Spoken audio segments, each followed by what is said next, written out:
প্রাথমিক বিদ্যালয়ের শিক্ষার্থীদের সম্মানিত অভিভাবকবৃন্দ, আসসালামু আলাইকুম। নিশ্চয়ই আপনারা অবগত আছেন যে আগামী 5 মে 2026 তারিখ থেকে সারা বাংলাদেশের প্রাথমিক বিদ্যালয়গুলোতে একযোগে প্রথম প্রান্তিক পরীক্ষা শুরু হতে যাচ্ছে। তো আপনার সন্তান যদি তৃতীয় শ্রেণীর শিক্ষার্থী হয়ে থাকে তাহলে এই ভিডিওর মাধ্যমে আমি আপনার সন্তানের প্রথম প্রান্তিক যে পরীক্ষা, এই পরীক্ষার সিলেবাস এবং মানবন্টন সম্পর্কে একটা ধারণা আমি দিতে চেষ্টা করব। আশা করি এই তথ্যগুলো আপনার এবং আপনার সন্তানের জন্য খুবই হেল্পফুল হবে। তো ভিডিওটি যদি আপনার জন্য হেল্পফুল হয় তাহলে এরকম আরও ভিডিও পেতে এবং আপনাদের সাথে কানেক্টেড থাকতে আমার পেজটি ফলো করে রাখতে পারেন। ভিডিওটি যদি আপনার জন্য হেল্পফুল হয় তাহলে এরকম আরও ভিডিও পেতে এবং আপনাদের সাথে কানেক্টেড থাকতে আমার চ্যানেলটি সাবস্ক্রাইব করে রাখতে পারেন। তাহলে চলুন এবার আমরা সিলেবাসটি দেখি। প্রথম প্রান্তিক পরীক্ষার মূল্যায়নের সিলেবাস ও মানবন্টন 2026 তৃতীয় শ্রেণীর জন্য যেটা মূল্যায়ন কাঠামো এবং মানবন্টন, এটি আপনাদের সাথে আমি এখন শেয়ার করছি।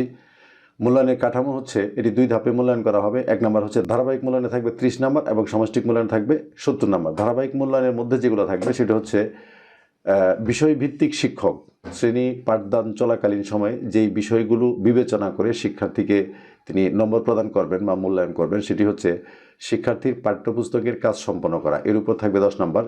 শ্রেণী কাজের সক্রিয়তা, এর উপর থাকবে 5 নম্বর। ভাষা দক্ষতা অথবা বিষয়বস্তুর বোধগম্যতা, এর উপর থাকবে 5 নম্বর এবং ক্লাস টেস্ট, এর উপর থাকবে হচ্ছে 10 নম্বর, এই মোট 30। এই ধারাবাহিক মূল্যায়নটি বিষয়ভিত্তিক শিক্ষক জানুয়ারি মাস থেকে শুরু করে একদম প্রথম প্রান্তিক পরীক্ষার পূর্ব পর্যন্ত ধাপে ধাপে উনি এই কাজগুলি ওনার সুবিধামতো সময়ে করবেন।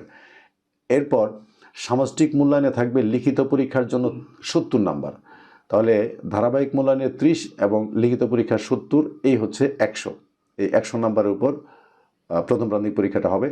এবার আমি আপনাদের সাথে তৃতীয় শ্রেণীর জন্য প্রথম প্রান্তিক পরীক্ষার যে সিলেবাস, অর্থাৎ পাঠ্য বইয়ের কত পৃষ্ঠা থেকে কত পৃষ্ঠার মধ্যে পরীক্ষাটি হবে, এটি এখন আমি আপনাদের সাথে শেয়ার করছি।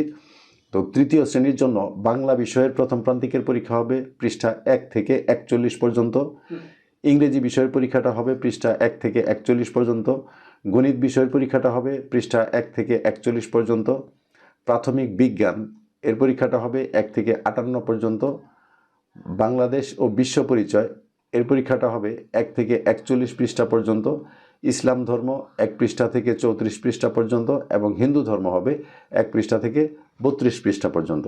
তাহলে সিলেবাসটি আপনারা জেনে গেলেন। আশা করি যে এই সিলেবাস অনুযায়ী আপনার সন্তানের অগ্রগতি কতটুকু এবং প্রথম প্রান্তিক পরীক্ষার সিলেবাসটা তার কমপ্লিট হয়েছে কিনা আশা করি আপনি খোঁজখবর নিয়ে জানতে পারবেন। ধন্যবাদ সবাইকে।